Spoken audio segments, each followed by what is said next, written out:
அனைவருக்கும் வணக்கம்.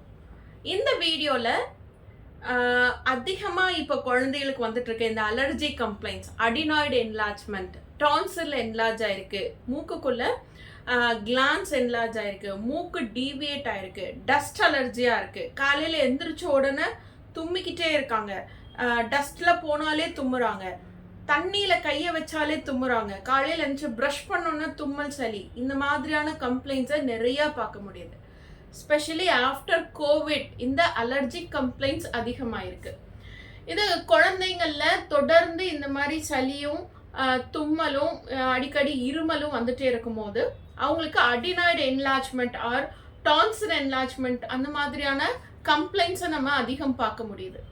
இந்த மாதிரியான கம்ப்ளைண்ட்ஸ்க்கு குழந்தைங்களுக்கு சர்ஜரியை யூஸ்வலான டாக்டர் சொல்கிறாங்க. சர்ஜரி பண்ணி அங்கே இருக்கிற அடினாய்டு கிளாண்டையும் இல்லை உள்ள இருக்க டான்சில்ஸையும் ரிமூவ் பண்ணுறது தான் இதுக்கான சொல்யூஷனாக ரெகுலரான ஒரு ட்ரீட்மெண்ட்டில் இருக்குது. ஆக்சுவலாக அடினாய்டு கிளான்ஸும் டான்சில்ஸும் அப்படி ஈஸியாக எடுத்து போடக்கூடிய ஒன்றா, அதனால எந்த பிரச்சனையும் இல்லையா அப்படின்னு பார்த்தோன்னா, நம்மளோட ரெஸ்பிரேட்டரி ட்ராக்குக்கான இம்யூனிட்டிக்கான ஆதாரமே இந்த அடினாய்டு கிளாண்டும் டான்சில்ஸும் தான். நம்ம உள்ள இழுக்கிற காத்துல இருக்கிற ஆக்சிஜன்ல இருக்கிற பாக்டீரியா வைரஸஸ் எல்லாம் ஃபில்டர் பண்ணக்கூடிய ஒரு ஃபில்டர் தான் இந்த அடினாய்டும் அண்ட் டான்சில்ஸும். நம்ம அதை ஈஸியாக ரிமூவ் பண்ணிடலாம் அப்படின்னு சொல்லும் பொழுது அந்த குழந்தைங்க லைஃப் லாங்காக அடிக்கடி ரெஸ்பிரேட்டரி இன்ஃபெக்ஷன், அடிக்கடி லங் இன்ஃபெக்ஷன் ஆகிறதுக்கான வாய்ப்புகள் அதிகம்.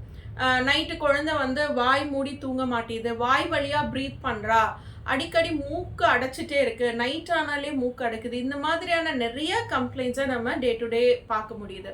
இது ரொம்ப சிம்பிளாக ஹோமியோபதியில் இந்த ஸ்வீட் பில்ஸை வச்சு நம்ம ரொம்ப அழகாக பெர்மனண்ட்டாக நம்ம க்யூர் பண்ணிட முடியும். அடினாய்டோ இல்லை டான்சில் என்லார்ஜ்மெண்ட்டையோ எந்த சர்ஜரியும் தேவையில்லாமல் சிம்பிளாக ஹோமியோபதியில் சரி பண்ணிட முடியும். ஏன் இவ்வளோ டெஃபினட்டாக நம்ம சொல்ல முடியுது அப்படின்னா, இதுக்கான காரணங்கள் அடினாய்டு ஏன் என்லார்ஜ் ஆச்சு, ஏன் டான்சில் என்லார்ஜ் ஆச்சுங்கிறதுக்கான காரணத்தை நம்ம ஹோமியோபதியில் சரி பண்ணுறோம். இதுக்கான காரணம் என்னன்னு பார்த்தோம்னா, பாடி அளவுக்கு அதிகமாக ஒரு விஷயத்துக்காக ஹைப்பர் சென்சிட்டிவாக இருக்குது. அது டஸ்ட்டுக்கோ, இன்ஃபெக்ஷனுக்கோ, இல்லை கோல்டு ஏருக்கோ, எதுவாக வேணாலும் இருக்கலாம். ஒரு குழந்தைக்கு அந்த ஒரு காரணத்தினால அந்த குழந்தைக்கு ஒரு ஹைப்பர் சென்சிட்டிவிட்டி ரியாக்ஷன் வரும். அந்த ஹைப்பர் சென்சிட்டிவிட்டி அப்படிங்கிறது அவங்க இம்யூனிட்டியில் இருக்கிற ஒரு கன்ஃபியூஷன், ஒரு டஸ்ட்டுக்கு ஓவராக இம்யூனிட்டி செயல்படுறது, இல்லை கோல்டு ஏருக்கு ரொம்ப அதிகப்படியாக இம்யூனிட்டி ஒரு கன்ஃபியூஸ் ஆகி அதுக்கு ஓவராக ரியாக்ட் பண்ணுறதுனால வர கம்ப்ளைண்ட்ஸ் தான் இந்த அலர்ஜி கம்ப்ளைண்ட்ஸ். இதை நம்ம சரி பண்ண வேண்டியது அலர்ஜியை தான் சரி பண்ணணும். அலர்ஜி சரி பண்ணுறது வழியாக இந்த அடினாய்டு என்லார்ஜ்மெண்ட்டையும் டான்சில் என்லார்ஜ்மெண்ட்டையும் கம்ப்ளீட்டாக நம்ம சுருங்கிட முடியும். அது நார்மல் சைஸுக்கு வந்துடும். அதுக்கப்புறம் குழந்தைங்க டஸ்ட்டுக்கு போனால் கூட, குழந்தைங்க மட்டும் இல்லை பெரியவங்களுக்கும் இந்த டஸ்ட் அலர்ஜி கம்ப்ளைண்ட்ஸ் நிறையா இருக்குது. டஸ்ட்டுக்கு போனால் கூட, ஐஸ்கிரீம் சாப்பிட்டா கூட, மழையில் நனைஞ்சா கூட, தும்மலோ இல்லை சளியோ இந்த பிரச்சனைகளே இல்லாமல் கம்ப்ளீட்டாக இதிலிருந்து நம்ம வெளியில் வந்துட முடியும். இதை ரொம்ப ஈஸியாக பெர்மனண்ட்டாக ஃபாஸ்ட்டாக ஒரு சொல்யூஷனை ஹோமியோபதியில் கொடுக்க முடியும். இதில் அந்த அலர்ஜிக்கான காரணத்தவே பாடியிலேருந்து ரிமூவ் பண்ணுறோம். இப்போ நிறைய பேர் கேட்பாங்க, டாக்டர் எனக்கு டஸ்ட் அலர்ஜியாக இருக்குது, நான் டஸ்ட்டில் போகிறத அவாய்ட் பண்ணிக்கவா?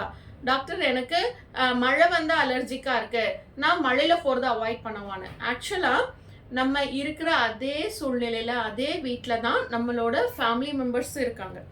அவங்களுக்கு எந்த பிரச்சனையும் இல்லை. அவங்களுக்கு காலையில் எழுந்திரிச்சோன்னு தும்மல் இல்லை, அவங்களுக்கு எழுந்திரிச்ச உடனே சளி இல்லை.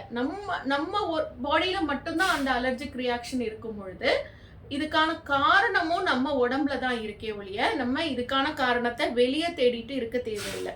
எனக்கு என்ன காரணத்தினால அலர்ஜி வந்தது அப்படின்னு தெரிஞ்சுக்கணும்னு அவசியம் இல்லை. அலர்ஜி டெஸ்ட் அதெல்லாம் நிறைய நம்மளுக்கு இருக்கு. ஆனால் அது பண்ணுறதுனால நம்ம அலர்ஜி டெஸ்ட் போனோம்னா நம்ம சாப்பிடக்கூடிய முக்கால்வாசி ஐட்டம் நம்மளுக்கு அலர்ஜிக்காக அந்த டெஸ்ட்டில் பாசிட்டிவ் வரும். ஆனால் அதெல்லாம் நம்ம அவாய்ட் பண்ண முடியுமானா அதுக்கு பாசிபிலிட்டியே கிடையாது. அப்படி நம்ம அவாய்ட் பண்ணால் அந்த அலர்ஜி க்யூர் ஆயிருமா அப்படின்னு கேட்டாலும் இல்லை. ஸோ நம்ம அலர்ஜிக்கான விஷயத்தை அவாய்ட் பண்ணுறது இதுக்கான சொல்யூஷன் இல்லை. நம்ம அந்த அலர்ஜிக்கான அந்த அதிகப்படியான ரியாக்ஷனை நம்ம சரி பண்ணிக்கிறோம். அந்த அலர்ஜிக்கான இம்யூனிட்டியில் இருக்கிற கன்ஃபியூஷனை சரி பண்ணிக்கிறது தான் இதுக்கான ஒரு கம்ப்ளீட் சொல்யூஷனாக இருக்கும். இதை 100% ஹோமியோபதியில் கொடுக்க முடியும். ஸோ உங்கள் குழந்தைங்களுக்கு அடிக்கடி இந்த பிரச்சனைகள் இருக்குது, அடிக்கடி சளி பிடிக்குது, அடிக்கடி தும்மல் வருது, அடிக்கடி இருமல், இல்லை வந்து நோஸோட ஷேப் மாறி இருக்கு, இல்லை நோஸ் வளைஞ்சிருக்கு, தூங்கும் போது மூக்கு அடைக்குது, இந்த மாதிரி கம்ப்ளைண்ட்ஸ் இருந்தால் ஹோமியோபதியில் அதுக்கு சொல்யூஷன் இருக்குது. நன்றி.